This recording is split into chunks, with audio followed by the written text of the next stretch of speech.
Dito sa Papa Dudut Stories, ikaw ay hindi nag-iisa.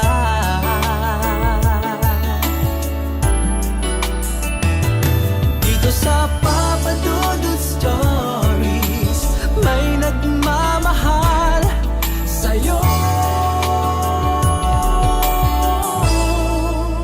Papa Dudut Stories, Papa Dudut Stories,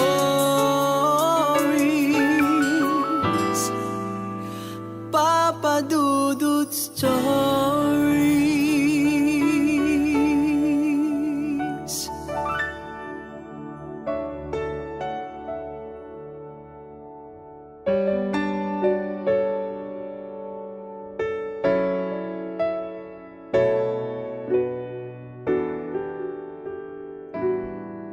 Bago ko simulan ng kwento ng buhay at pag-ibig ko, ay nais ko munang batiin kayo ng isang magandang araw, Papa Dudut, at sa libo-libo mong mga tagapakinig. Dear Papa Dudut, itago mo na lamang po ako sa pangalang James, 25 taong gulang at kasalukuyang nakatira sa Bacoor, Cavite. Bata pa lamang ako noon, Papa Dudut, ay sinubok na ako ng kapalaran. At halos hindi na ako nilayuan ng mga problema. Ako yung tipo ng tao na mahilig magpanggap at hindi nagpapakatotoo sa sarili. Masyado din akong emosyonal. Sisimulan ko ang kwento ko noong 12 years old pa lamang ako, Papa Dudut. Tandang-tanda ko pa noon, malapit nang sumapit ang kadiliman sa kalangitan, na ako'y pauwi na noon sa aming bahay. Ako'y galing sa paglalaro ng tagu-taguan kasama ng aking mga kaibigan. Nang aking narating ang aming tirahan, ay katahimikan lamang ang bumungad sa akin. Pagpasok ko ng aming bahay ay nakita ko kaagad si Ate Angie. Hindi niya tunay na pangalan. 15 years old pa lamang siya noon at pang-apat sa aming magkakapatid. Bata pa lamang talaga siya ay may pagkamataray na at palaban na siya. At hindi nagpapatalo. Ang gusto niya, siya ang masusunod. Nakita ko siya na naguhugas ng pinagkainan malapit sa kusina. Nakita ko din ang aking ina na si Lorna, hindi po niya tunay na pangalan. 37 years old siya noon at ang aking ina ay sobrang mapagmahal at napakabait. Kung magsalita ang aking ina ay mahinahon lamang. Nakaupo sa isang sahig habang inuubo si inay. At kita ko sa aura ng kanyang mukha na may lungkot ang kanyang mukha. Pero hindi ko na lang yung pinansin. Ako naman ay umupo sa maliit na upuan. Medyo magkalayo lang ng konti ang distansya namin ng aking ina. Si Tito Edo noon parang may iniisip at hindi mapakali at palakad-lakad lang ito sa bahay. Medyo sakto lang ang bahay namin noon. Isang kwarto at walang pintuan. Hinaharangan lamang yon ng kurtina. Sa katahimikang yon ay bigla na lamang napalitan ng kaingayan. Lumapit sa kusina si Tito Edu. Nakatayo lang doon, may tinitignan sa mga kasangkapan namin. Habang si Ate Angie ay hindi pa tapos sa paghuhugas dahil medyo madami siyang hinuhugasan. At bigla akong napatingin kay inay. Nagtataka kasi ako nang napatayo na lamang siya ng mabilis at sobra siyang nagulat, Papa Dudut. At doon ko nakita na may hawak na matulis na kutsilyo ang aking Tito Edu. Si Tito Edu, hindi niya tunay na pangalan, ay mas matanda si inay sa kanya ng 2 taon. Ang aking tito ay may topak. Kung minsan nananakit na lamang ito. At may pagkaisip bata. Tumanda kasi siyang walang nobyo. Musmus pa lamang ako dati ay kasama na namin siya sa iisang bubong. At ako palagi ang pinag-iinitan niya. Nakatutok ang kutsilyo sa aking ina. Hindi ako makapaniwala na kayang gawin yon ng tito ko sa aking ina. At sobrang nanlaki ang mga mata ko. Agad na lang akong naparipas ng takbo sa likuran ng aking ina. Sobrang takot ang naramdaman ko ng mga panahon na yon. "Anong gagawin mo, Edu?" Bitawan mo yan, ang sabi ng nanay ko habang kinakabahan. At bigla na lang napaurong sa paghuhugas ng plato si Ate Angie at tumakbo siya ng mabilis at napahawak sa kaliwang kamay ni inay at kinakabahan. Tito, anong gagawin mo kay mama? Sasaksakin mo ba siya? Maawa naman kayo kay mama. Bitawan mo yan. Pagsusumamo ni Ate Angie habang umiiyak na ito. Lalo pang nanlisik ang mga mata ni Tito Edu at pati si Ate Angie parang gusto niya ring saksakin dahil tinutok niya yung matulis na kutsilyo. Huwag po, bitawan mo yan. Mama, baka patayin tayo, ang sabi ni Ate Angie kay mama habang walang humpayang pagdaloy ng kanyang mga luha. Ako noon ay iyak lang din ng iyak.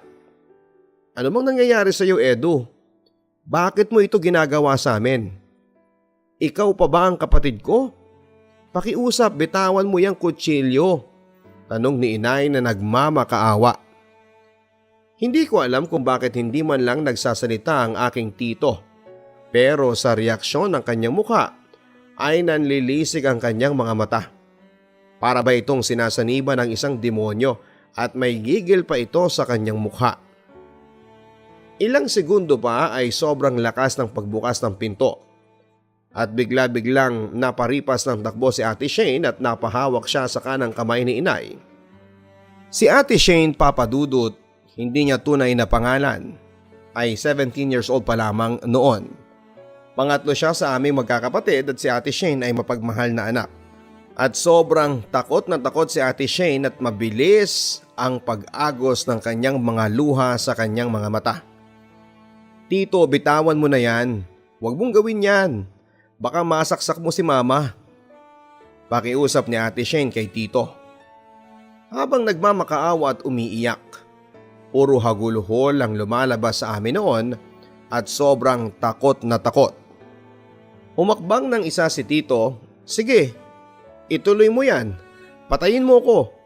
Pero wag mong idadamay ang mga anak ko para matapos na ang problema, ang sabi ng aking inay habang nagmamakaawa at paiyak na ito. At lalo kaming natakot na makapatayin si inay. Mama, wag Tito, bitawan mo na yan. Nagmamakaawa kami sa iyo, ang sabi ni Ate Shane kay Tito at wala itong tigil sa pag-iyak. Takot na takot at nakahawa kami ng mahigpit kay inay. Halos magwala na kami sa takot. Hindi kami nakahingi ng tulong dahil baka biglang saksakin si inay. Ilang segundo pa ay bigla na lang natauhan si Tito Edo at agad niyang nilagay sa lababo ang kutsilyo at lumabas na ito. Doon pa lamang kami napakalma. Papadudot, takot, kaba at nginig ang naramdaman namin ng panahon na yon. Hindi ko alam Papadudot kung paanong makakahingi ng tulong dahil baka bigla na lang may masaksak sa amin. Para talagang sinaniba ng demonyo ang tito ko at nanlilisik ang kanyang mga mata, ang akala talaga namin noon ay katapusan na naming lahat. Mabuti na lamang at bumalik siya sa katinuan at doon pa lamang kami nakahinga ng maluwag. Makalipas ang mga buwan ay nakapagtrabaho si Ate Shane sa Cainta Rizal. Bilang na tagabantay ng bata at naging stay-in siya doon. Si Ate Linda hindi niya tunay na pangalan, 20 years old pa lamang noon. Panganay sa aming magkakapatid at nakapagtrabaho sa Imus, Cavite bilang tumutulong sa paggawa ng cake. At kinakailangan niya din mag-stay in. Ang ate ko ay may ugaling mabait at tahimik lamang siya. Minsan makasarili.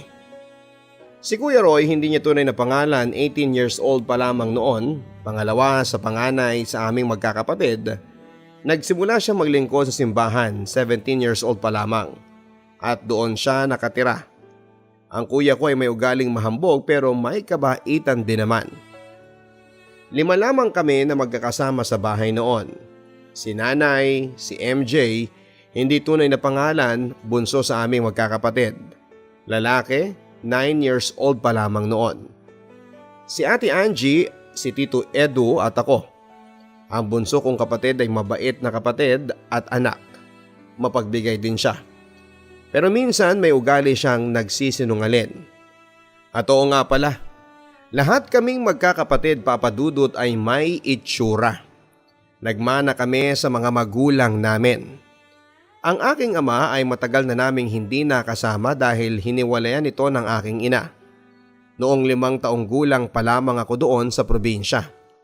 Ang kwento sa akin ng aking ina ay madalas daw siyang sakta noon.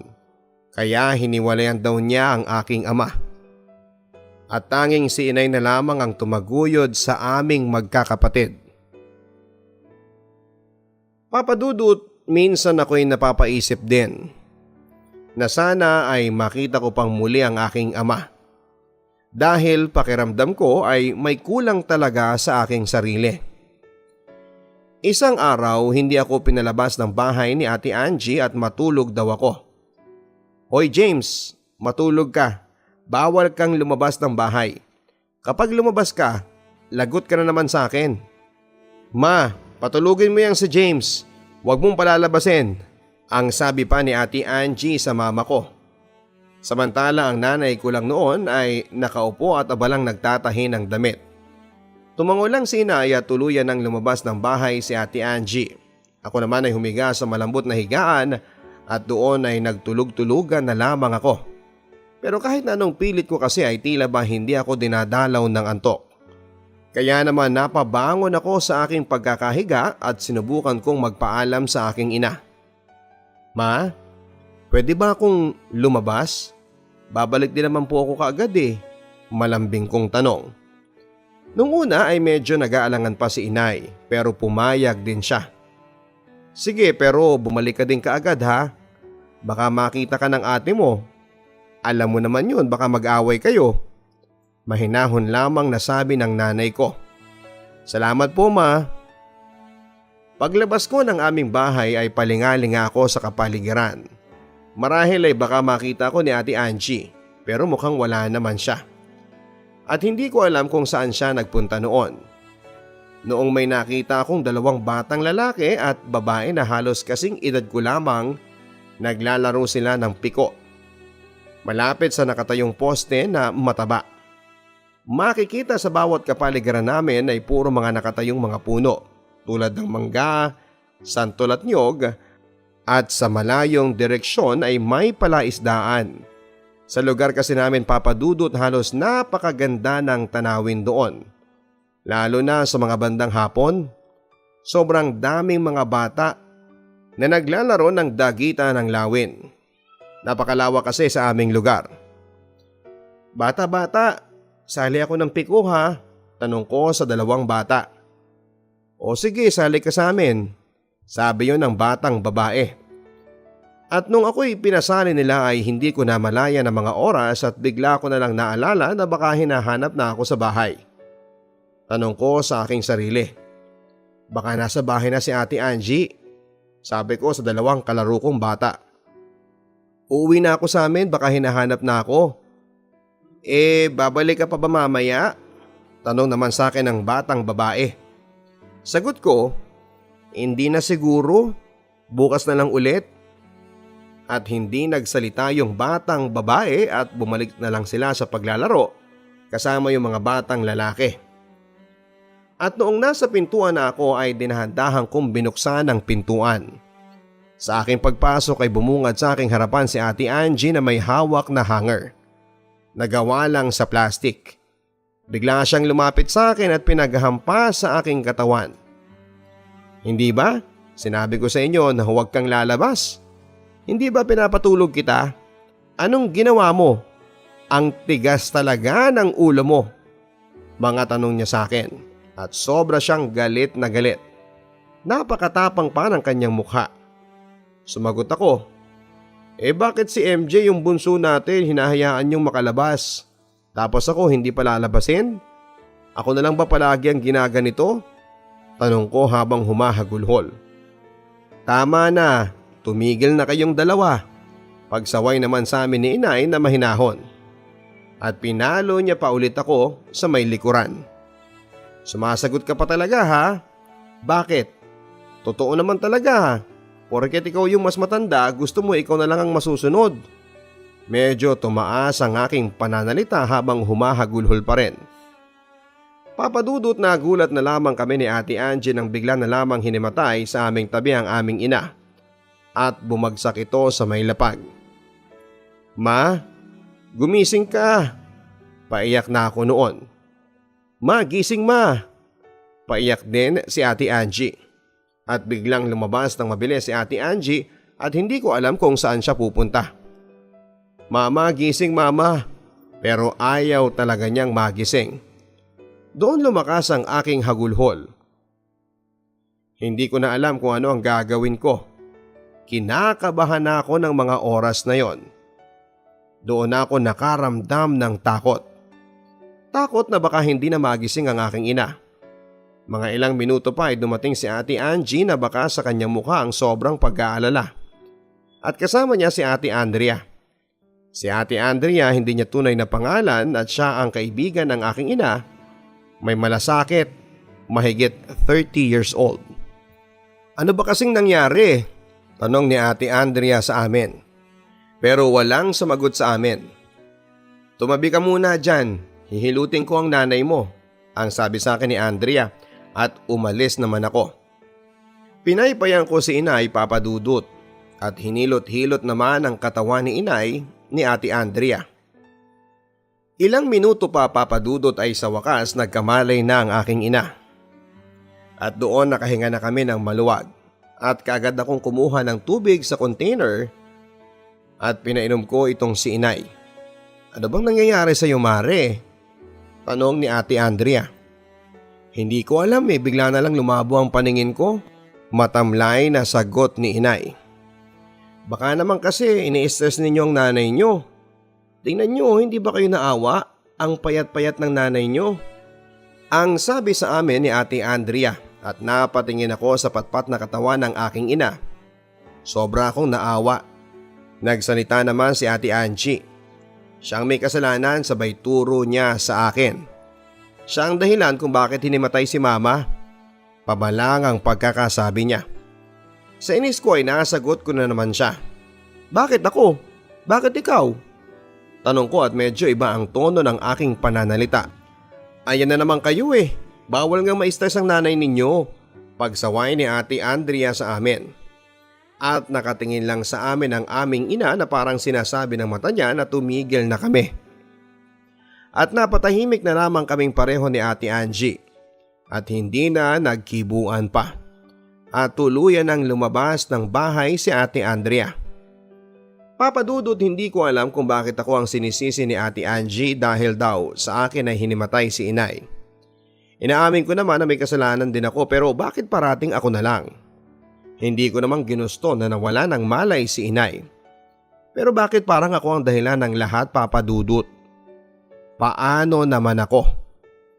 November 28, 2006, pasado alas 6 noong gabing yon, ako ay nanonood ng dance contest. Sa isang malaking entablado medyo malapit sa amin yon dahil ang lugar namin, isang squatter area lang ang labas namin ay isa lang subdivision. Sa subdivision na yon ay doon ginaganap ang mga patimpalak at napakalaki ng stage doon. Nang gabing yon ay sobrang daming mga tao. Sa sobrang dami ay may mga nakatayo na at nakatayo lang din ako. Sobrang saya ko po noon dahil halos ang gagaling ng mga sumasayaw. At ang mga tao ay nagpapalakpakan. Nang biglang may kumalabit sa likuran ko. Pagharap ko ay isang babae. Nasa 30s, matangkad, long hair at pamilyar sa akin ang mukha niya. Bakit po ate? Tanong ko. Yung nanay mo, isusugod sa ospital at hirap ng huminga. Puntahan mo baka maabutan mo pa siya sa ambulansya. Sabi niya na may pag-aalala. Totoo po ba yan? Oo, puntahan mo ngayon na. Kumaripas kaagad ako ng takbo. Sari-saring emosyon ang aking naramdaman at napahinto ako nang makita ko nga ang ambulansya. At pinapasok ng 3 lalaki na mga nakamask ang aking ina. Madami-daming tao ang nakatingin sa aking ina. Ang naririnig ko sa kanilang bibig ay ano raw ba ang nangyari. Pinaandar na ang ambulansya. Doon ay hindi ko napigilang mapaiyak, Papadudot. At wala akong pakialam kahit madaming tao sa kapaligiran na tumitingin sa akin. Parang hindi ko sila nakikita noon. Naglalakad ako noon nang nakatulala lang sa malayong direksyon. Tila madaming iniisip at walang humpay ang pag-agos ng mga luha ko. Dinaanan ko lang ang bahay namin at nagpunta na ako sa medyo may kadiliman na may nakatayong malaking puno ng kawayan. Doon ako mag-iisip para mapag-isa. Maya-maya pa papunta sa akin si Ate Shane.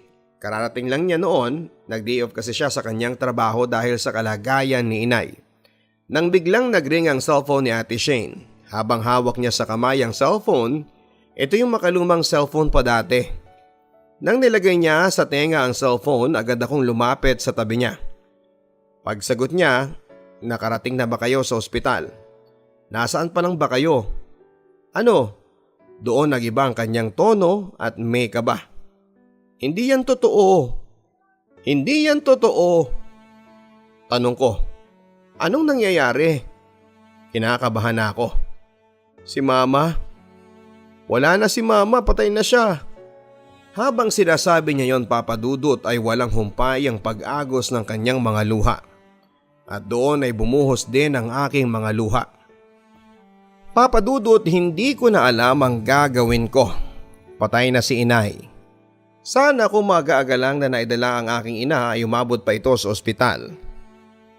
Kaya pala hindi na mawala-wala yung ubo niya dati dahil pala sa may malubhang sakit na pala siya. Papa Dudut, sa murang edad ay kinuha ang aking ina. Sobrang sakit. Wala na nga akong ama, pati ba naman ina ay mawawala pa. Hindi ko alam kung paano ko haharapin ang bukas. Bakit si inay pa? Bakit kung sino pa yung mabait ay siya pa ang kinukuha? Ipinagpatuloy ko po noon ang pag-aaral ko pero palagi na akong matamlay. Simula kasi nang nawala ang aking ina, nawala na ako ng gana. Hanggang sa tuluyan na akong huminto sa pag-aaral, grade 6 lang ang natapos ko. Isang araw kaming dalawa lang ni Tito Edo ang nasa bahay. Gusto kong maglakwat siya noong tanghaling tapat na yon. Dahil naiilang ako sa tito ko dahil kapag kasama ko siya, pakiramdam ko ay may mangyayaring hindi maganda sa akin. Isa pa ay alam ko din na ayaw niya sa akin. Lalabas lang po ako tito, paalam ko sa kanya. Hindi. Dito ka na lang. Ang sabi ni Ate Angie mo, huwag ka daw palabasin at matulog ka daw. Ang sabi niya sa akin na pagalit. Pero hindi ko siya pinakinggan. Nagmatigas ako at nakahawak ako sa pinto nang bigla niyang kinuha ang malaking tubong kahoy sa gilid ng mahabang upuan. Doon niya kasi yun nilalagay. Napatingin ako sa kanya ng masama. Ang sama mo makatingin na. Ano? Lalabang ka na? Umalis ka sa pinto, baka pilayan pa kita, damuho ka. Galit na sabi niya sa akin. Pero nagmatigas lang ako. At doon ay tinutuon niya ang pagpalo sa akin. Hinataw niya ako sa hita ng sobrang lakas. 1, 2, 3 beses niya akong pinalo.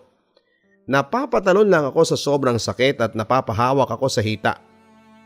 Sigaw ko habang umiiyak ay aray, tama na. Iyak lang ako ng iyak. Ang sabi ko naman sa iyo ay hindi uubra ang katigasan ng ulo mo. Iba ang tono ng kanyang pananalita na may galit. Ilang segundo pa ay bumukas na ang pinto at nakita ni Ate Angie ang pagkakahawa ko sa aking hita. Nilapitan niya ako. Ano ba yan? Hindi naman kailangan paluin si James. Patulugin, hindi paluin. Palagi mo na lang siyang kinakawawa. Ang sabi ni Ate Angie na may inis kay Tito. Sobrang tigas kasi ng ulo ng kapatid mo eh. Hindi nakikinig. Pabalang na pagkakasabi niya. Bakit mo naman kailangan paluin pa ng matabang kahoy? Bata pa lang yan. Sumagot si ate ng pabalang din. At hindi na nagsalita pa si Tito Edo. Papa Dudut, halos matroma ako sa piling ng aking Tito Edo. Dahil sa natamo kong mga latay. Halos palagi niya akong pinapalo ng mga panahon na yon. Minsan halos lagatin ako sa sobrang sakit. Sobrang galit na galit ako sa kanya. At nagtanim ako ng sama ng loob sa tito ko. Siguro pasaway ako. Pero yung palagi niya akong pinag-iinitan kahit minsan ay wala namang dahilan, hindi na kasi yun tama. Buti na lang at nandun si Ate Angie at pinagtatanggol niya ako.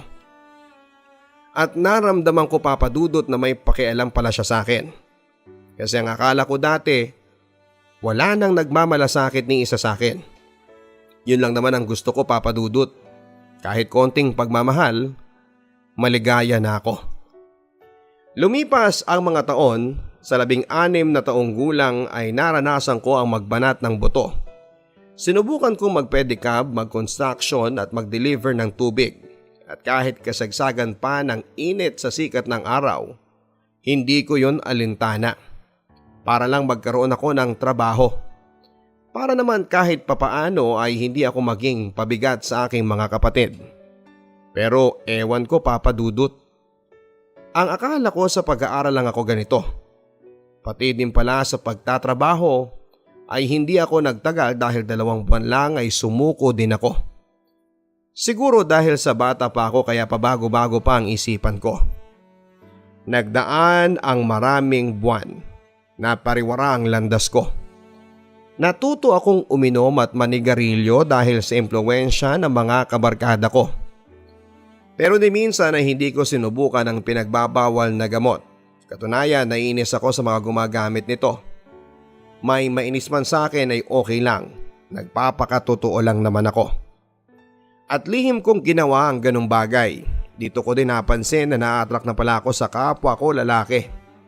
Pilit ko itong nilalabanan pero parang ang hirap, Papa Dudut. Mahirap dahil sa tuwing nakakakita ako ng gwapo ay lumalambot talaga ako. Kaya ang ginawa ko ay nagpipigil na lamang ako at nilihim ko sa aking mga kaibigan dahil ayaw ko na isang araw ay magbago na lamang ang turing nila sa akin. Takot ako sa rejection. At hindi naman ako nahirapan na itago ang aking tunay na kasarian. Dahil paano nila malalaman? Kung kumilos ako pati manalita ay barakong barako. Pero meron akong isang pinagsabihan ng sikreto ko dahil alam ko na hindi ito ipagkakalat ni Jason. Hindi niya tunay na pangalan.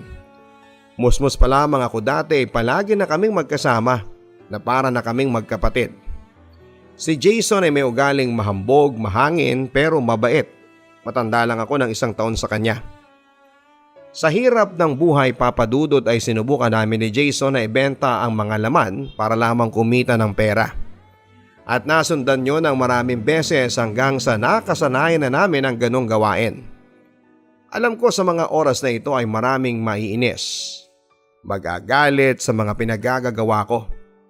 Pero nagawa ko lamang yon dahil sa kahirapan ng buhay.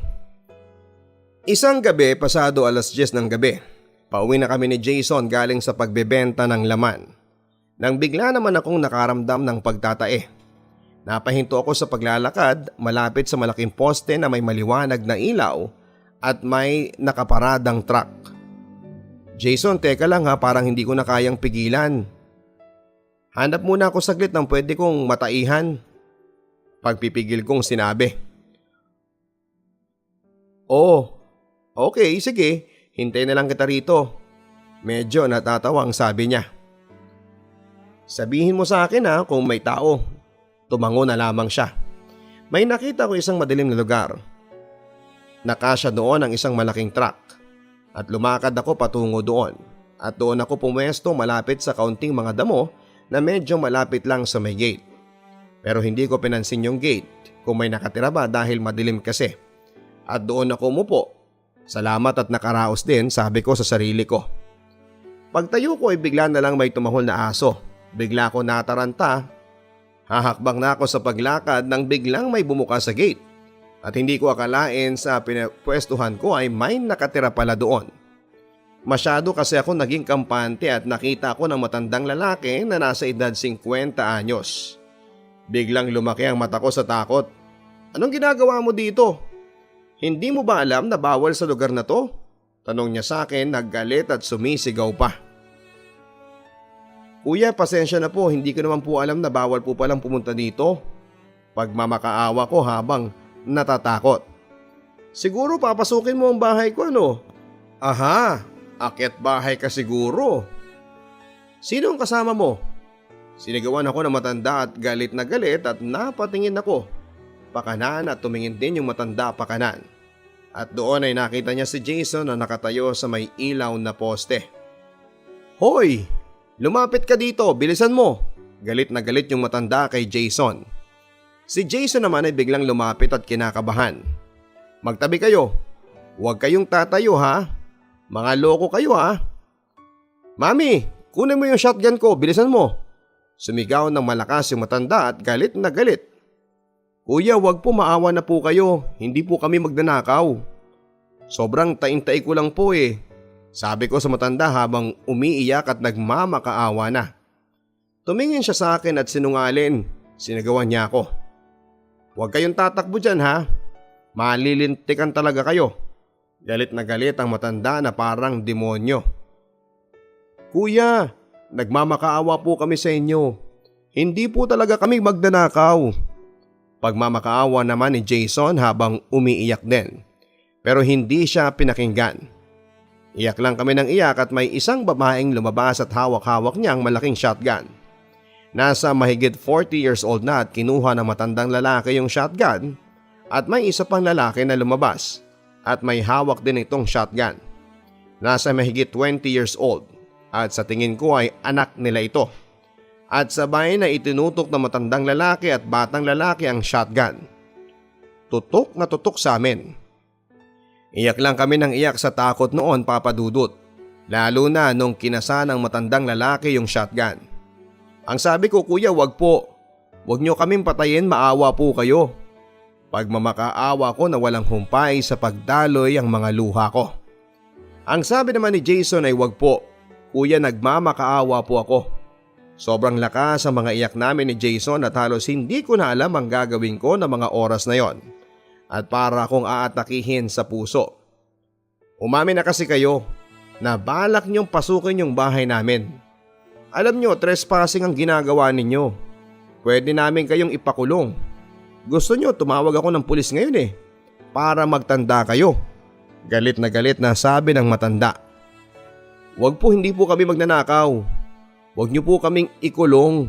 Pagmamakaawa kong sabi at parang hindi kami nauubusan ng mga luha. May tinawagan yung matandang babae sa cellphone. Hello? May dalawang nakapasok dito.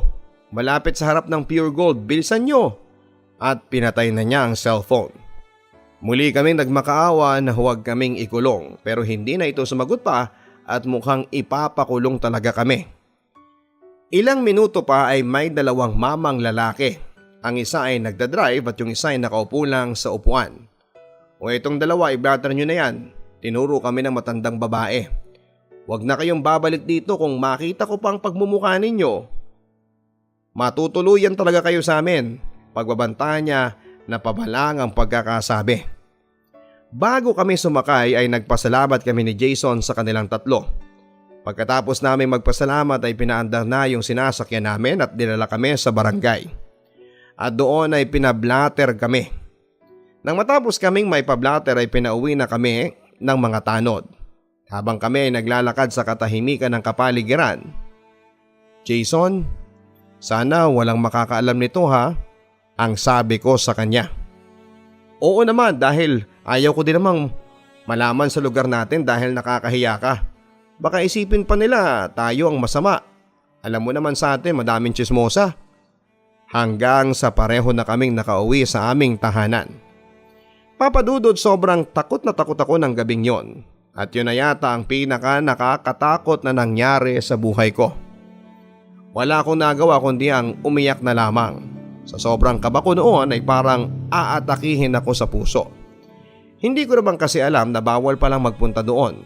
Kung alam ko lang naman, hindi na ako tumuloy pa. At dahil doon ay nagkaroon ako ng trauma. Kaya hindi na kami bumalik sa lugar na yon. Isang gabi, alas 7 ng gabi, naglalakad kaming apat na magbabarkada. 2 lalaki at 2 namang kaming bisexual.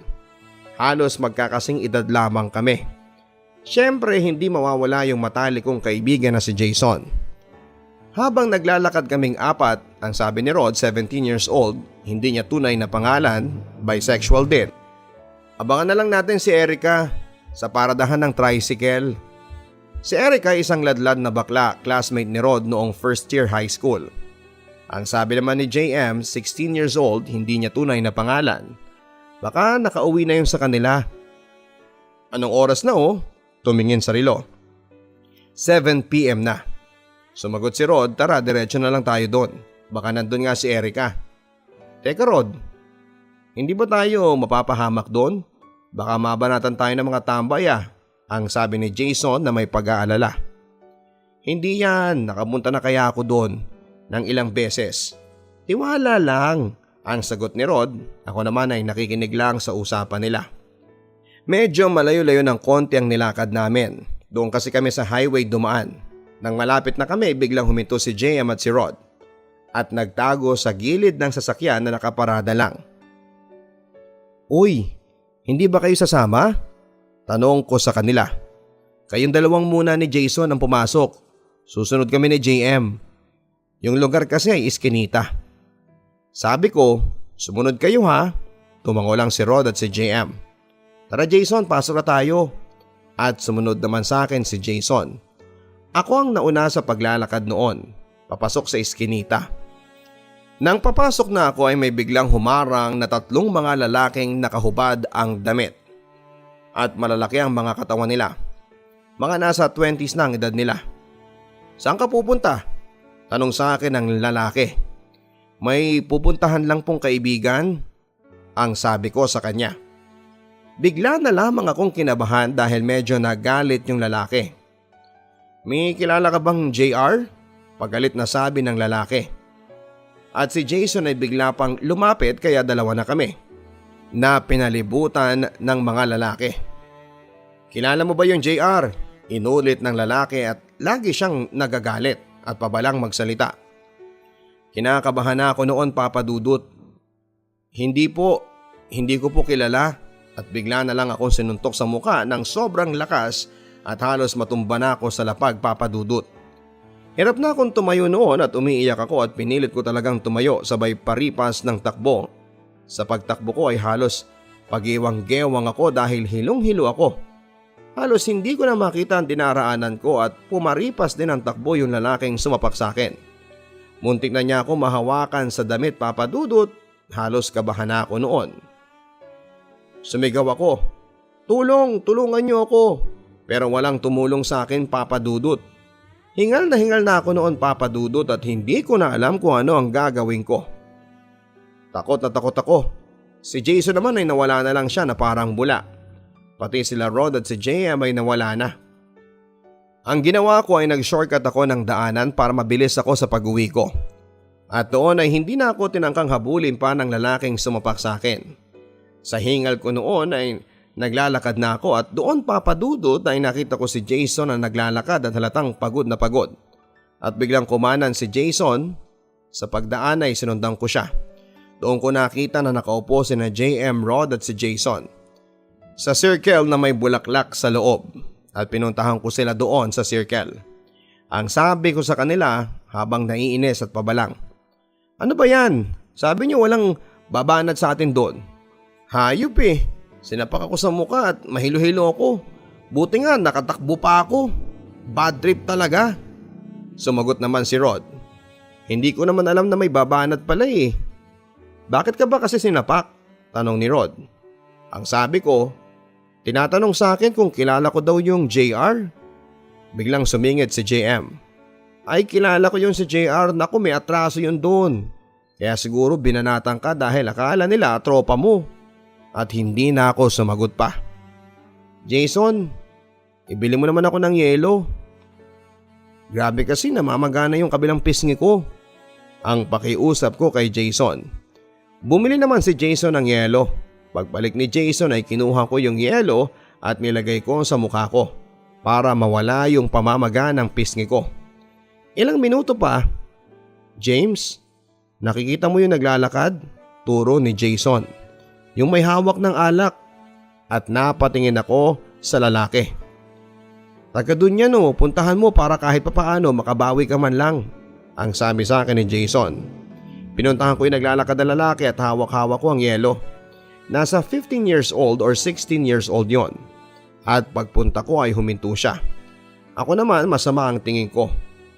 Taga doon ka ba sa Seven Sisters? Tanong ko. Tumangaw lang yung lalaki. Tarantado ka, nang dahil sa mga taga doon binanatan ako. Sa galit ko ay binato ko yung yelo sa katawan niya at tinamaan siya sa gilid ng tiyan. Bigla siyang tumakbo dahil sa takot. Pagbalik ko sa kanila kina Rod, JM at Jason, ang sabi naman ni Jason, dapat lang yun sa kanya, kulang pa nga yun eh. Si Rod at JM ay sumang-ayon lang at doon na kami nag-uwian. August 17, 2013, naglayas ako sa amin kasi pakiramdam ko ay palagi na lang akong pinapagalitan kahit na hindi ako ang may kasalanan. Sa akin sinisisi kaya sa inis ko ay umalis na lamang ako sa amin, Papa Dudut. Nang hindi nagpapaalam, may ugali kasi ako na kapag ginugusto ko ay ginagawa ko talaga. Hindi ko alam, Papa Dudut, kung saan ako dadalhin ng hangin ng mga panahon na yon hanggang sa napadpad ako ng luneta. At dahil first timer pa lamang ako noon sa Maynila ay para talaga akong inosente, Papa Dudut. Sa paglalakad-lakad ko noon ay may nakita kong isang bench na upuan.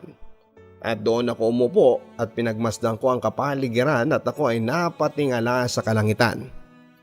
Nag-isip-isip ako kung anong darating na kapalaran sa akin. Paano na lang kung naubos ang kakarampot kong pera? 300 pesos na lang kasi ang laman ng wallet ko noon. Sana ko pupulutin kapag nagtagal pa ako sa lansangan. At doon sa bench na yon, doon ako nagpalipas ng gabi. Hanggang sa dinalaw ako ng antok.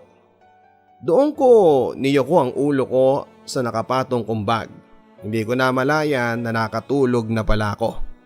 At hindi ko alam kung anong oras na noon dahil nagising na lamang ako dahil sa mga ingay na naririnig ko na nagtatakbuhan. At doon ay kitang-kita ko na madami ang mga nagja-jogging.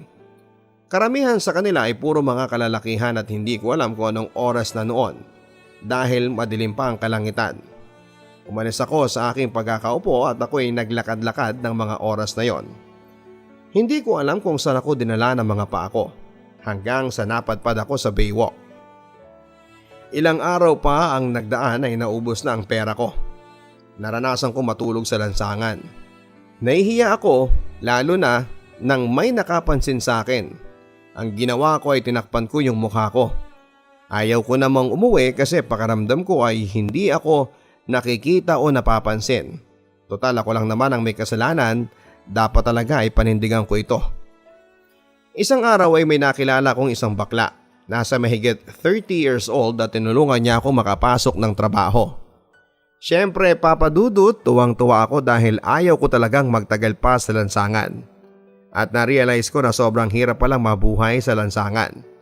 At sa tulong ng taong ito ay naipasok niya ako sa babuyan sa Santa Maria, Bulacan. Siyempre hindi na ako tumanggi, Papa Dudut, dahil ayaw ko talagang bumalik pa sa lansangan. Unang pagpasok ko pa lamang noon sa farm ng babuyan ay pinapunta muna ako sa office. Pagpasok ko ay bumungad sa akin yung isang lalaki, para siyang Chinese, nasa 40 years old. At nagsalita yung boss ko at hindi nga ako nagkamali dahil in-check nga siya. Yung boses niya ay medyo burol na malaki ang boses. Ang mga patakaran ko dito, kapag naka-4 na buwan ka na sa trabaho ay pwede ka na mag-day off. At kapag hindi mo magustuhan yung trabaho, sabihin mo lang sa akin, ang sabi niya. Sumagot ako ng maikli na opo. Pero sa loob-loob ko noon, Papa Dudut, ay medyo nag-alangan ako dahil sobrang tagal bago makapag-day off. Para tuloy akong nakulong ng matagal na panahon. Pero yung boss ko ay mukha namang siyang mabait. Kinabukasan, unang araw ko, naglakad-lakad ako para hanapin yung banyo. Dahil para maligo, sa paglalakad ko, ang daming tao. Hindi ko maiwasan ang kabahan noon. Kabahan dahil sobrang dami pala ang nagtatrabaho sa babuyan. Siguro mahigit 60 ang mga nagtatrabaho doon at karamihan sa kanila ay mga lalaki at halos may mga itsura talaga sila. At ang akala ko talaga na ako lang ang kakaiba doon dahil may nakita din akong 4 na malambot. Alam niyo na yon kung ano ang tinutukoy ko. At nakita ko din sa wakas yung paliguan. At doon ay bigla akong napahinto sa paglalakad. Sa isip ko habang may pagdanasa, Papa Dudut, grabe. Totoo bang mga nakikita ko? Yung 3 nakabrief lang at yung 2 ay nakaboxer. At ang babata pa nila. Halos mga 20s lang sila at may mga itsura pa. Kung ganito lang din naman ay busog na ako. Heist, ano ba tong iniisip ko? Nagkakasala na naman ako. Makaligo na nga. Pumunta ako sa paliguan para maligo na nga. Ang iba sa kanila ay patapos na. Ang mga paliguan kasi papadudot ay wala talagang mga pintuan. At magkakatabi lang ang 5 pirasong paliguan. Para siyang isang banyo na walang CR at walang pintuan. Kaya kitang-kita ko talaga kaagad kung sino ang maliligo doon. Pagkatapos kong maligo ay nagpunta na ako sa trabaho doon sa babuyan. At unang tanaw ko pa lang sa babuyan ay sobrang daming mga baboy at hindi ko alam kung kaya ko bang bilangin ang mga yon. Marami ring gusali na hindi pa tapos gawin. Napakalaki. Sobrang laki ng farm na yon at doon ako nagsimulang magpakain ng mga baboy. Minsan nagbubuhat din ako ng isang sakong pakainan ng mga baboy. Ilang minuto pa ay may bigla na lang tumingin sa akin lalaki, mga nasa 18 years old. Guwapo, matangkad, malaki ang katawan, chinito, tisoy at may dimple pa ito. Pero hindi ko siya type papadudot. Nung una ay hindi ko na lang siya pinansin. Pero mukhang ayaw niya talaga akong tantanan sa kakatingin. Bakit kaya ganito itong makatingin sa akin? Akala mo'y mangangain ng tao? Tanong ko sa isipan ko. Nagpatuloy din ako sa pagpapakain ng mga baboy at sinubukan ko ulit tumingin sa kanya. At hindi nga ako nagkamali dahil nakatingin pa rin siya sa akin. Buwisit talaga tong taong ito. Kung makatingin parang nangaasar, sarap dukutin ang mga mata. Ang sabi ko ulit sa isipan ko na may inis. Kaya naman hindi na ako tumingin pa dahil ako lang din ang maiinis. Hindi ko talaga alam kung bakit gano'n na lang akong naiinis sa lalaking yon papadudot. Wala naman siyang ginagawang masama sa akin. Ewan ko ba, ayaw ko lang talaga na tinititigan ako. Kinagabihan naglalakad na ako papunta sa kantin para kumain. Bungad ko pa lang ay sobrang daming mga kumakain sa lamesa at karamihan sa kanila ay halos edad ko lang at sila ang mga katrabaho ko. Hindi na kasi kailangan pang lumabas dahil nandun na yung mini store kung saan kami uutang at kapag sahuran na ay kinakaltas na lang yon. At ang tagaluto sa kantin ay isang baklang long hair, todo makeup, matangkad at malaki ang katawan. Mga nasa 30s. Pagkatapos kong kumain, may second batch pa silang mga kakain sa kantin. Paglabas ko ay umupo muna ako sa ilalim ng mangga. At doon ay nagyosi. Pagkatapos kong manigarilyo ay diretso na ako sa barracks kung saan ako matutulog habang nakahiga ako. Bigla-bigla na lang may pumasok sa barracks na isang bakla. Nakapanlalaki na gupit. Nasa 30s at gupit panlalaki, malaki ang uso at medyo mataba. Tumingin siya sa akin at walang kasing pintuan yung pinto kaya nakapasok siya kaagad. "Anong pangalan mo?" tanong niya sa akin. Yung boses niya ay baklang bakla pero malambing. "Ako nga pala si James." "Ako naman si Mimi." Nag-shake hands kami. "Sino nga pala nagpasok sa'yo dito?" tanong niya ulit. "Isang bakla, yung Ruby. Kilala daw siya dito ng mga nagtatrabaho dahil madami daw siyang naipasok dito. Kilala mo ba siya?" tanong ko sa kanya. Oo, si Ruby, yung baklang payat na chararat." Sabay halakhak niya. At pinigilan ko yung tawa ko. "Ilang taong ka na at taga saan ka?" tanong niya. 80 na ako, taga Cavite." "Saan sa Cavite?" tanong niya ulit. "Sa Bacoor," maikli kong sagot. Talaga? May bahay din kami dyan sa Zapote. Malapit lang pala no?" Maikli kong sabi at tumango lang siya. At nagsalita siyang muli. "Medyo tisoy-tisoy ka pala no? At cute?" At napahalakhak na lang talaga ako. "Ako cute?" "Binobola mo lang ako eh." Sabi naman niya. "Hindi, totoo nga ang sinasabi ko, ang cute mo." Kaya lumapit pa siya sa akin at bigla na lang niya akong hinawakan sa hita. Medyo napaatras ako sa ginawa niya. "Ano pong ginagawa niyo?" tanong ko. At hindi niya ako pinakinggan papadudot dahil pinasok niyang dahan-dahan ang kamay niya sa dibdib ko. "Uy, anong ginagawa mo?" tanong ko ulit. "Alam mo, type kita. Pwede ba?" at hindi na ako nakapagsalita pa. Napabuntong hininga na lamang ako, Papa Dudut, at noon ay nag-init na ako. Tara, dun tayo sa kwarto ko. Baka kasi may makahuli sa atin dito. Mahirap na dahil walang pintuan. Yung labas baka biglang may pumasok. Tumayo kami pareho at paglabas namin ay binuksan niya yung pinto ng barracks kung saan siya natutulog dahil halos magkadikit lang ang tinutulugan namin. Pagpasok namin ay malinis ang loob at madami-daming mga gamit at mukhang matagal na siya sa trabaho. Pagkatapos ay nilak ni Mimi yung pinto at humiga kami sa kanyang kama hanggang sa may nangyari sa amin, Papa Dudut. Pagkatapos ng mga nangyari, ang sabi niya sa akin, gusto mo jowahin kita at susuportahan ko mga pangangailangan mo. Hindi ka magugutom sa akin dahil katiwala ako ng boss namin. Ano, payag ka ba? Ang sabi ko naman, o sige tayo na. At kinis niya ako sa pisngi at hindi niya alam na silahis ako, Papa Dudut. Unang pagkikilala pa lang ay may nangyari na kaagad sa amin. Nakakatawa at naging kami pa, hindi ba? Kaya lang naman ako nakipagrelasyon sa kanya, Papa Dudut, dahil para masuportahan niya ang iba kong pangangailangan. At walang siyang kaalam-alam na nagpapanggap lang ako at wala akong balak na sabihin sa kanya ang totoo. Oo, mali dahil niloloko ko siya, pero wala eh. Kailangan ko ding magpanggap para hindi ako mapisto sa mga katrabaho ko na may pusong binabay ako. Mahirap na baka makutsa ako at pagtawanan nila.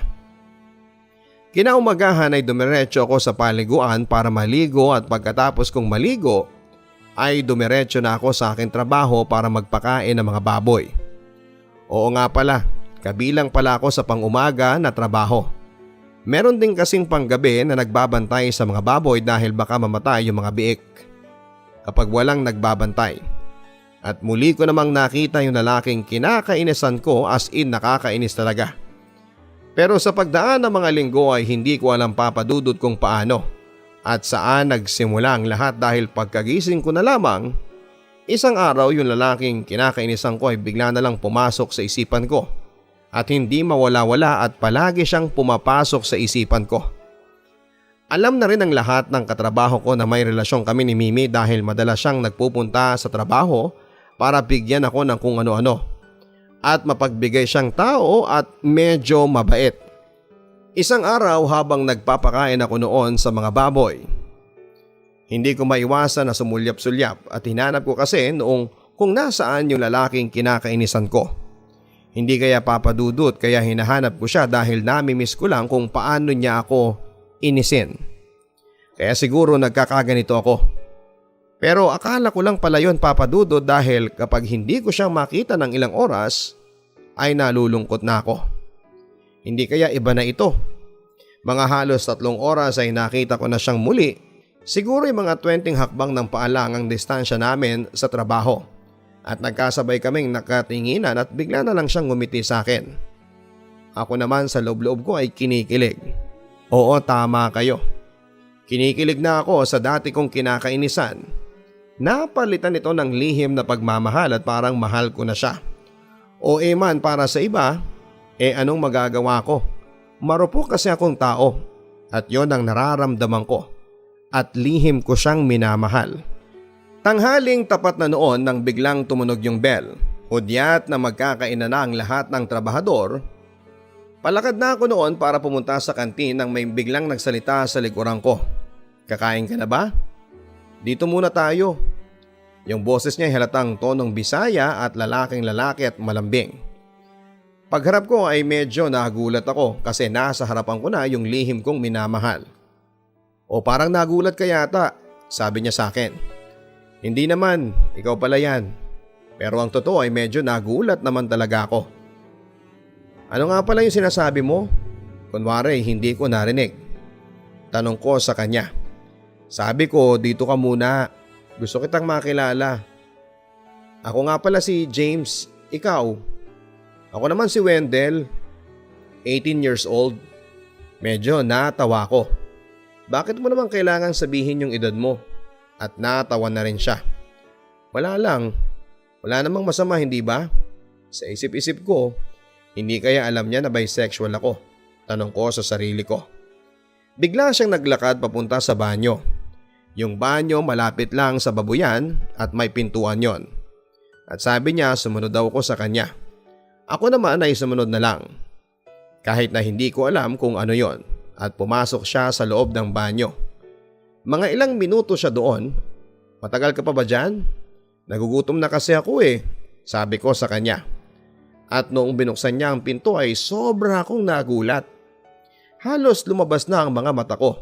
Hindi ako makapagsalita sa mga nakita ko. Sabi ko sa sarili ko ay totoo ba ang nakikita ko? Hindi ako makapaniwala na kaya niyang gawin ito.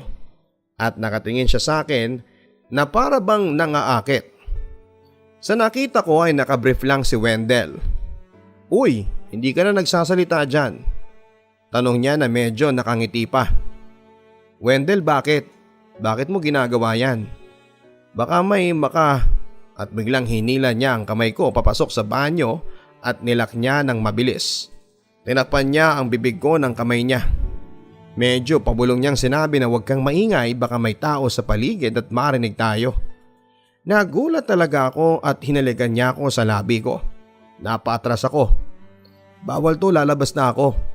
Ang sabi ko na may pag-ayaw. Gusto kita at natulala naman ako. Gusto kitang maging karelasyon. At parang totoo yung sinasabi niya sa akin, Papa Dudut. Ha? Ako?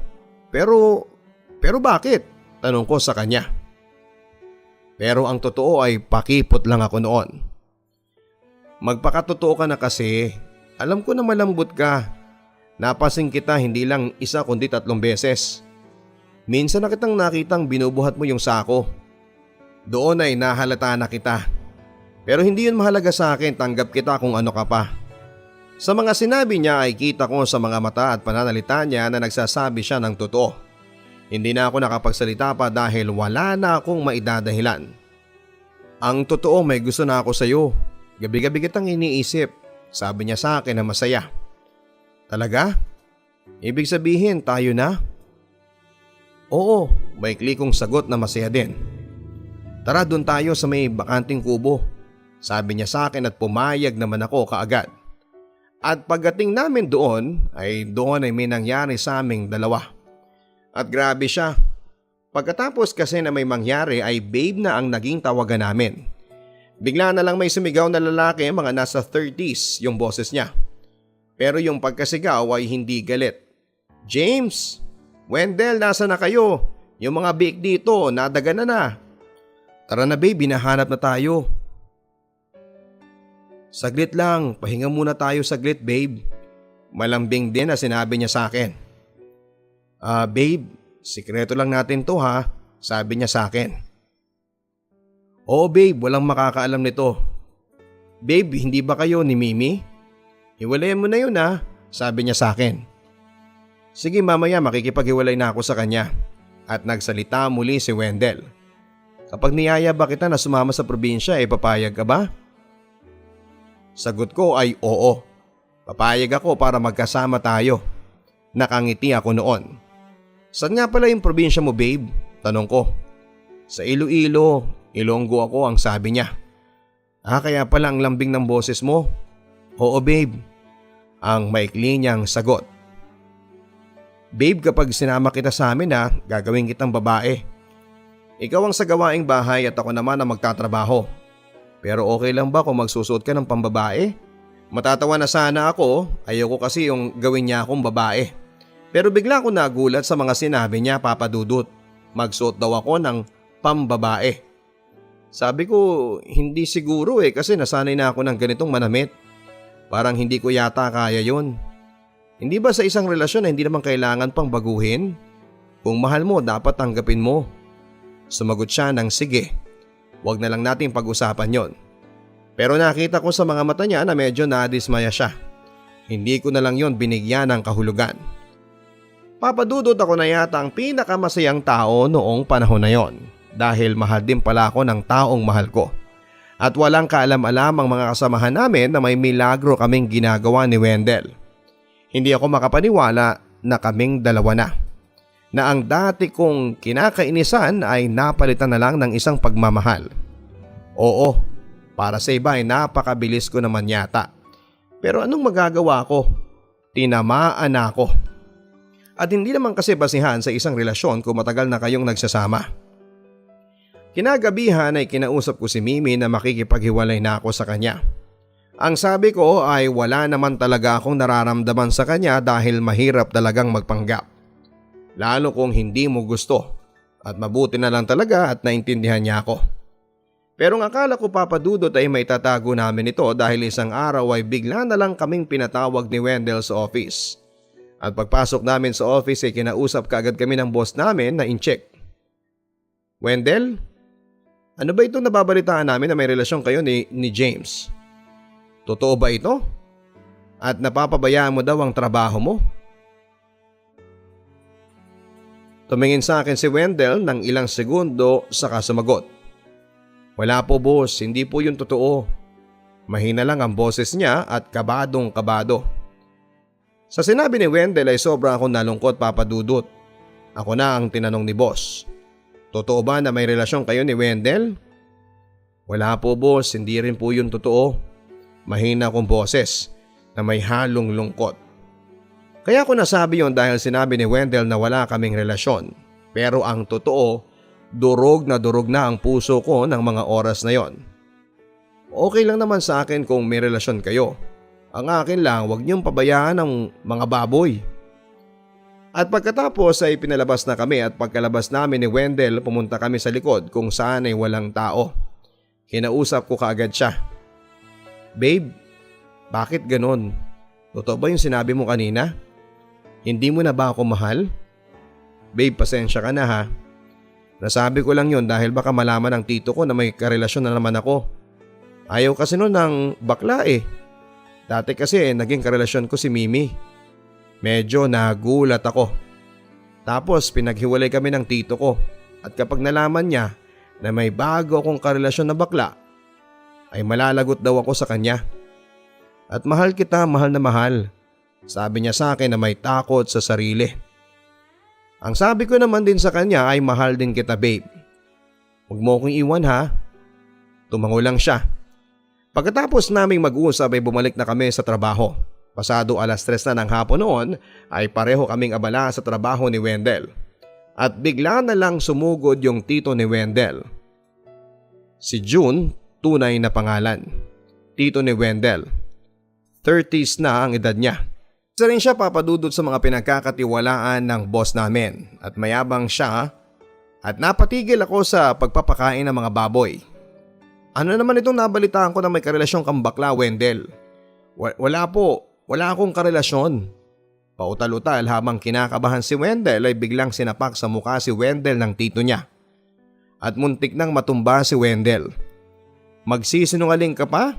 Subigaw ulit at alam ko na ang ginagawa mong kalokohan. May mga nakapagsabi sa akin. Sinasabi ko sa iyo ha, huwag ka nang makikipagrelasyon sa bakla. Bakit sobrang tigas ng ulo mo? Hubarin mo nga ang damit mo. Utos ni John. Pero ayaw hubarin ni Wendell yung damit niya. At kitang-kita ko na kinakabahan at natatakot na si Wendell. Ayaw mo talaga ha? Sumigaw ulit si John. Ako nang huhubad. Doon ay tumambad sa kanya mga chikinini ni Wendell sa dibdib. Ano to? Turo ni John sa mga chikinini at sumigaw ng pagalit. Mas lalong kinabahan ako habang nauutal si Wendell. Kagat lang po yan ang langgam.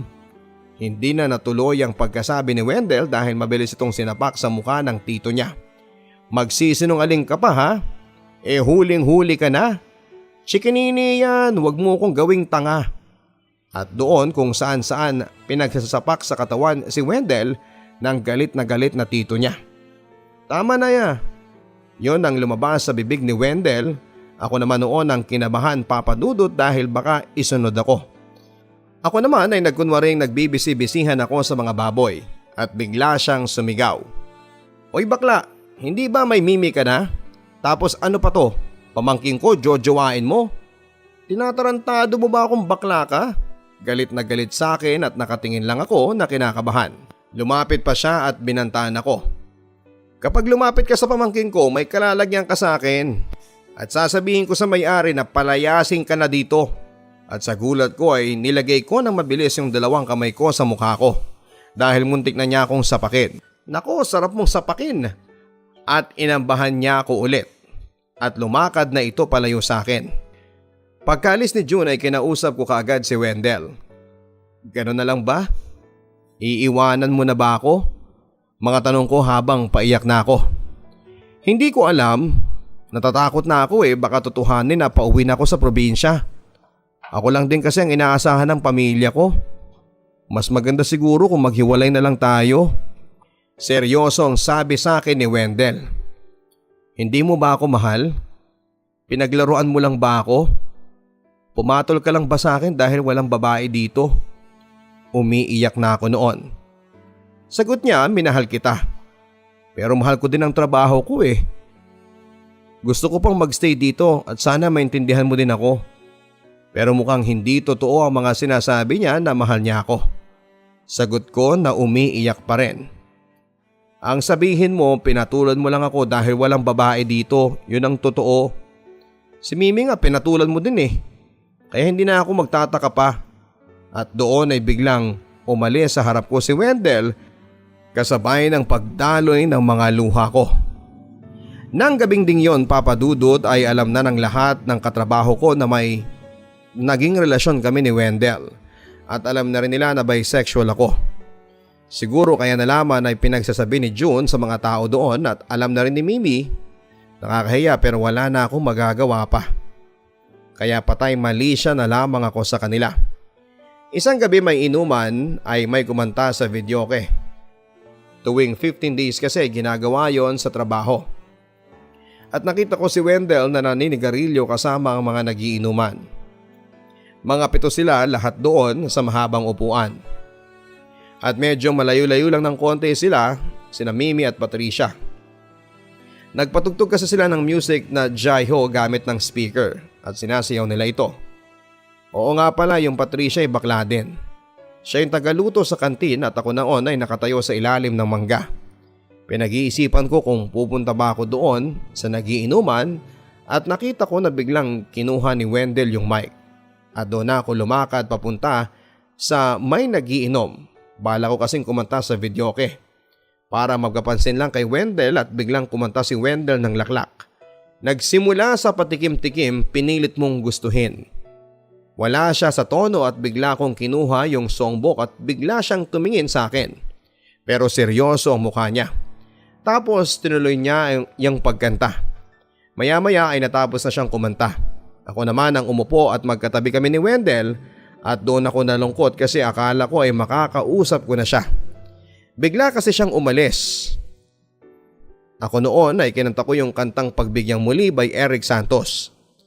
Favorite song ko yon at habang kinakanta ko yun ay sobra akong matamlay na wala ng gana at pagkatapos kong kumanta ay nilapitan ako ni Mimi at ang tanong niya, malungkot ka ba? Sumagot ako ng matamlay. Wala, may iniisip lang ako. Si Wendell? Naku, hayaan mo na yun. Ganyan talaga ang mga lalaki, mga paasa.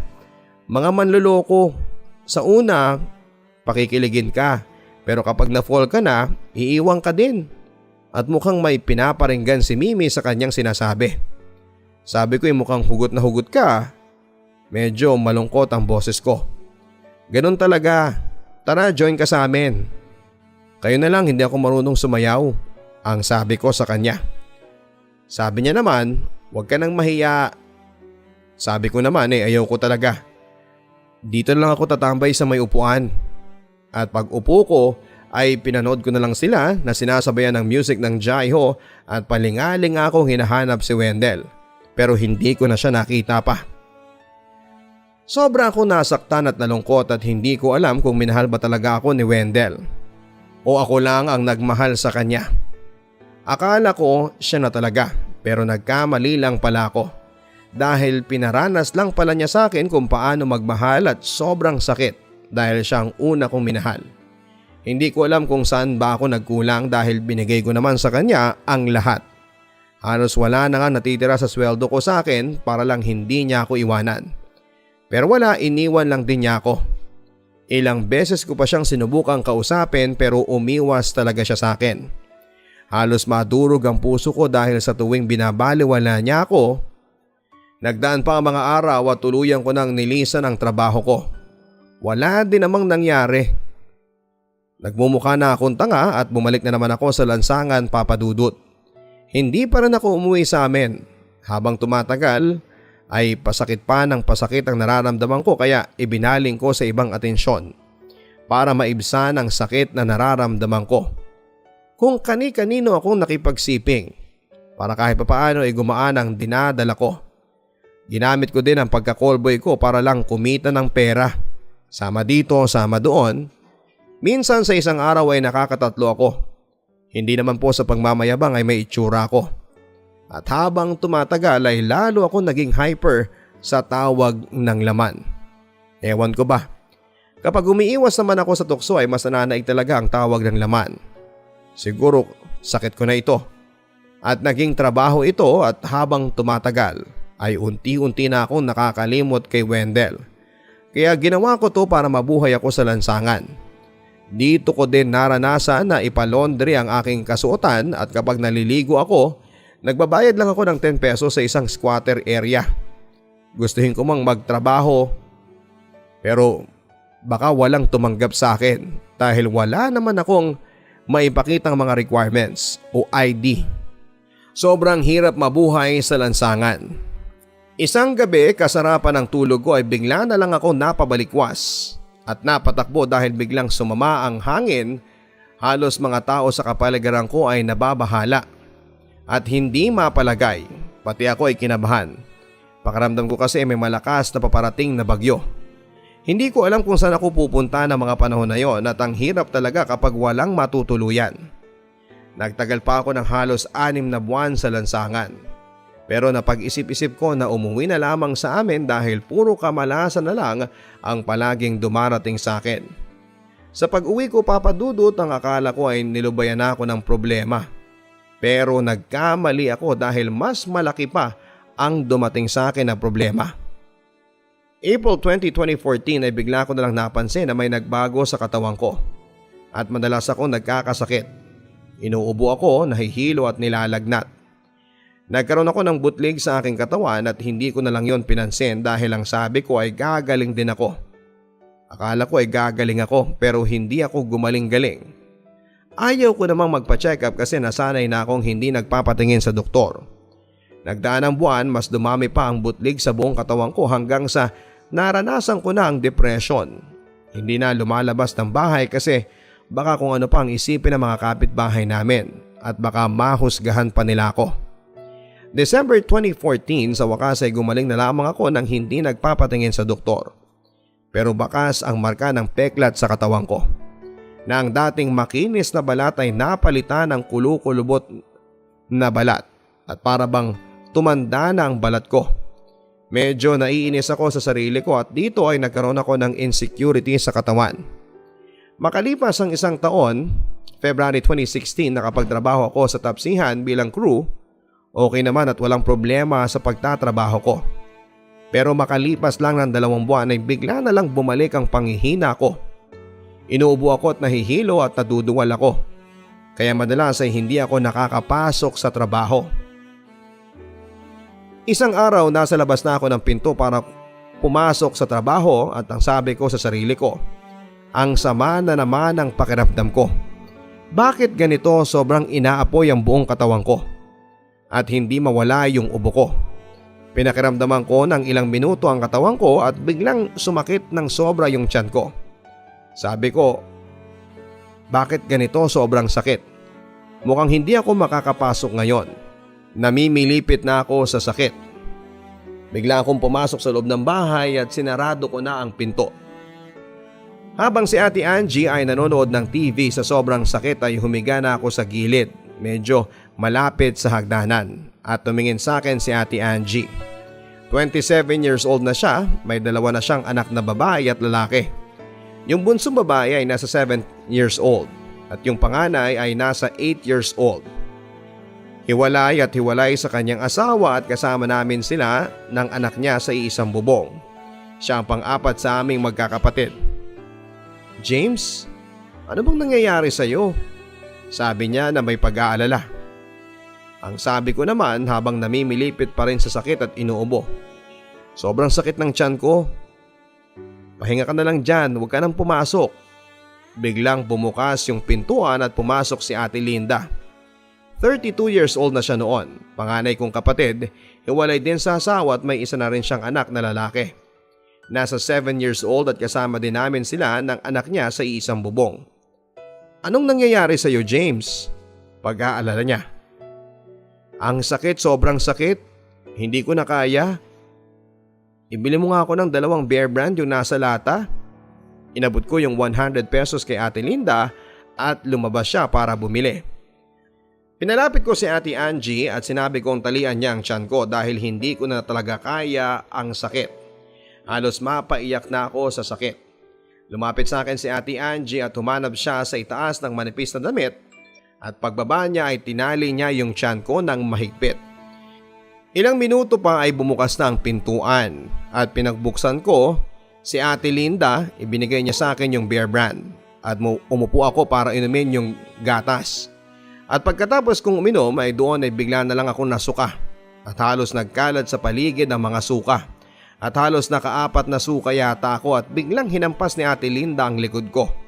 Sa sobrang sakit ng tiyan ko, nananamlay na ako. Hindi ko na malaya na sa pagising ko 10:00 na pala ng gabi. Kaya bumangon ako at umakyat sa hagdanan para doon na matulog. Medyo nawala din yung pananakit ng tiyan ko pero inuubo pa din ako ng gabing yon. Sa kalagitnaan ng gabi ay bigla na lang akong tumahol sa pag-ubo. At pag ubo ko ay kitang-kita ko ang dugo. Bakit ang daming dugo sa kamay ko?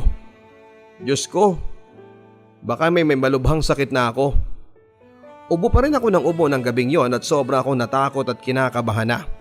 Kinabukasan ay hindi na ako nagdalawang isip na magpunta sa klinik at doon ay napag-alaman ko na may sakit akong TB. Kaya pala ang laki ng binagsak ng katawan ko. Kaya ako to nakuha, malakas din akong manigarilyo. Kinabukasan ay nag-receive ako ng message, number lang. Good morning, this is Renalyn. Punta ka sa klinik 2 PM ng hapon. Pasado 1:30 ng hapon pagpunta ko sa klinik at kinausap ako ng nurse na babae na nagsuri na may TB ako. Nasa 20s na siya. Ang sabi niya, kaya kita pinapunta rito dahil kailangan ka daw kausapin ng doktor. Agad ako naglakad sa room ng doktor. Pagpasok ko ay tumambad sa akin ng lalaking sobrang taba at matangkad. Nasa 40s. Pag upo ko ay tinanong niya ako kung ano ang pangalan ko. Yung boses niya ay sobrang laki na parang halimaw sa laki. Sagot ko naman ay James po. Mahinahon lang ang boses ko. Ilang taong ka na, James? 21 po. May partner ka ba? Wala po eh. Pero may nakaagaw pansin sa akin, napatingin ako doon sa nakapaskil na malapit sa lamesa. Binasa ko pa ng ilang segundo pero bigla akong nakaramdam ng takot. Hindi ko alam kung bakit at may nakapaskil na free HIV. Naka-caps lock pa yon. Napatingin ako sa doktor na may takot. Hindi ko alam kung bakit ko na lang nasabi sa doktor ay ganito. Positive po ba ako? Medyo iba na ang tono ng boses ko. Parang mapapaiyak. At sumagot ang doktor. Base kasi sa naging resulta ay nag-reactive ang dugo mo sa HIV. Nang narinig ko yon, Papa Dudut, ay takot na ako. Madami kaagad ang pumasok sa isipan ko. Ang sabi ko sa doktor ay hindi yan totoo. Wala po ako niyan. Mamamatay na po ba ako? Yon ang mga nasabi ko at sobrang bilis ng pagdaloy ng aking luha. Gusto kong sumigaw at gusto ko nang magwala ng mga oras na yon. Pero hindi ko magawa. Hindi pa naman sigurado kung positive ka dahil dadalhin pa sa isang ospital yung dugo mo.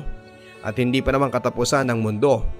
Hanga ako sa iyo dahil ang tapang mo kasi yung iba ayaw nilang malaman. Yun ang sinabi niya sa akin at pinapalakas ang loob ko. At doon naman ay iyak lang ako ng iyak. Paglabas ko noon ay para akong wala sa sarili ko. Sa malayo lang ako nakatingin habang nakatulala. At hindi mawala-wala yung sinabi ng doktor sa akin na baka positive talaga ako. Makalipas ang 1 buwan ay nalaman ko na ang result na positive ako sa human immunodeficiency or HIV. Iba pa rin pala talaga kapag ikaw na mismo ang makakita ng resulta. Para akong pinagbagsakan ng langit at lupa ng mga panahon na yon. Ang bata ko pa. Paano na ako? Paano na ang mga pangarap ko? Gusto ko pang maranasang tumanda na makasama ang mahal ko sa buhay. Natatakot ako baka isang araw ay hindi na ako magising at bawian na lamang ako ng buhay. Bakit itong sakit pa na ito ang naging forever ko? Bakit ito pa? Siguro ito na ang parusa sa akin ng Diyos dahil wala akong ibang ginawa kundi ang magpagalaw kung kani-kanino at ako ang gumagawa ng kapalaran ko. Nagdaan ang mga araw at buwan, na-depress na ako at parang sasabog na ang dibdib ko. Parang hindi ko na yata kaya. Nagdalawang isip na akong sabihin sa pamilya ko ang tungkol sa sakit ko. At sobra silang nagulat at nagalit. Pero tinanggap din nila ako at silang naging sandalan ko ng mga panahong lugmok na lugmok ako. At doon ko napatunayan na mahal pala talaga nila ako. November 2016 ay gumaling ako sa sakit na TB. Pero sumailalim pa rin ako sa gamutan para madugtungan ang buhay ko. At napag-alaman kong matagal na raw pala akong infected dahil ang sabi ng doktor ay nauwi na pala sa AIDS yung sakit ko. Kung naging aware lang sana ako noon papadudot, hindi na sana lumala pa ng ganito. Dapat pala nung panahon na nagkasakit na ako ay nagpakonsulta na ako sa doktor. Pero wala, huli na ang lahat. Nasa huli talaga ang pagsisisi. Makalipas ang 3 buwan ay sinabi ko sa kaibigan ko na si Jason ang tungkol sa sakit ko. Tinanggap naman niya ako pero noong nalaman niya na may AIDS ako ay umiwas na siya sa akin. At nalaman ko din sa iba kong kaibigan na ikinalat niya ang sakit ko. Nasira po ang reputasyon ko. Akala ko kaibigan ko ang taong yon, siya pala ang maglalantad ng sekreto ko. Lalo akong na-depress at halos mabaliw na ako. Hindi ko na alam kung kaya ko pa ba. Pero may mandiri man sa akin, madami pa rin ang nakakaunawa sa akin at pinapalakas nila ang loob ko. Thankful pa din ako sa mga hindi bumitaw at may natutunan ako papadudot. Kung hindi ako magkaroon ng ganitong sakit ay hindi ko pa malalaman ang mga nagpapanggap lang. At sa tagal-tagal ng panahon ay nagkaayos na rin kami ni Tito Edo. Simula kasi nang nalaman niya ang kalagayan ko ay naramdaman ko na minahal din pala niya ako. Dahil minsan nung ako ay nakaratay sa ospital, siya pa ang nagbantay sa akin. Dito ko na po tatapusin ang storya ko papadudot. Nakarecover na ako. Dati at nagkapagtrabaho pero bumalik lahat ng depression ko. Dahil muli akong nagpabalik-balik sa ospital. Sa dami ay na-trauma na nga ako. Hindi 1 beses kundi 5. At halos mabaliw-baliw ako papadudot sa mga nasaksihan ko. Gustuhin ko mang ulit magtrabaho pero wala. Kinakain ako ng kalungkutan at ang hirap kasing nakakaranas ako ng anxiety disorder. Kaya ang ginawa ko ay nakipagkita ako sa mga katulad kong may ganitong sakit. Pero alam ko na makakayanan ko ang pagsubok na ito. Virus lamang ito at kayang-kaya ko ito. At nagpapasalamat din ako kay God dahil hindi niya ako pinabayaan. Sana po ay kapulutan nyo ng aral at leksyon na huwag makipagtali kung kani-kanino para hindi nyo ito pagsisihan sa bandang huli. Lubos na nagpapasalamat at lumalaban sa buhay, James. Ang buhay ay mahiwaga, laging may lungkot at saya. Sa Papadudut Stories, laging may karamay ka.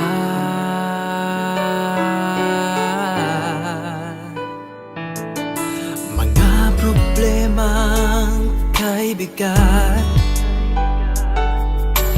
dito ay pakikinggan ka. Sa Papadudut Stories, kami ay iyong kasama. Dito sa Papadudut Stories, ikaw ay hindi nag-iisa.